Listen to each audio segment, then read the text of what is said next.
சிவனியா morning எந்திரி, late ஆயிடுச்சு. கொண்டா ஒரு வழியா டீயை போட்டியா? எப்படா அந்த டீ வரும்னு வெயிட் பண்ண வேண்டியதாக இருக்குது. வேணாமா? லெமனை கிண்டிடுறியா? ஏன் நீ கிண்டுனா என்னது? கிண்ட வேண்டியதானே? லெமனையே மறந்துடணும், சரியா? அம்மா சாம்பார் வச்சுட்டியான்னு அத்தை கேட்குறாங்கம்மா. வச்சுட்டியா? நான் தாளிக்கிறதுக்கு என்னாவே ரெடி பண்ணு. சோறை கொஞ்சம் நேரம் ஆற விடுவோம். அப்போனா தான் லெமன் சாதத்துக்கு வந்து நல்லா உதிரி உதிரியாக நல்லாயிருக்கும். கடலைப்பருப்பு ஒரு 2 ஸ்பூன் வச்சுருக்கேன்.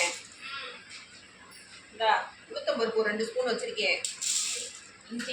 இஞ்சி பச்சை மிளகாய் எல்லாத்தையும் போட்டு வதக்கிட்டு இதை போடு.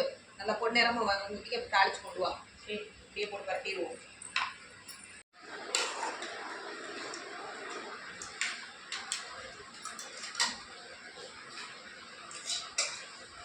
என்னடா ரெடி பண்ணிக்கிட்டு இருக்கேன்னு பார்க்குறீங்களா?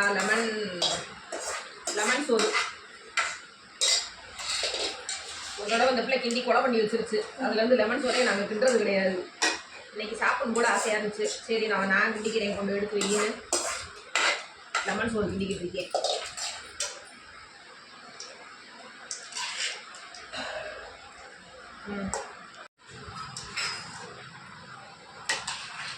கம்மன்னு லெமன் சாதம் ரெடி ஆயிடுச்சு. வாங்க எல்லோரும் சாப்பிடுவோம்.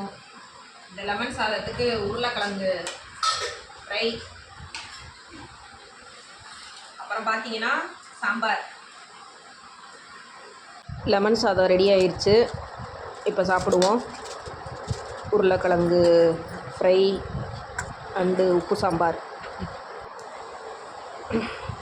பல்லு விளக்கிட்டு சாப்பிடு. என்ன வேலைக்கு கிளம்பியாச்சு நல்லபடிக்கு. இன்றைய நாள் இப்படி தான் போச்சு எங்களுக்கு.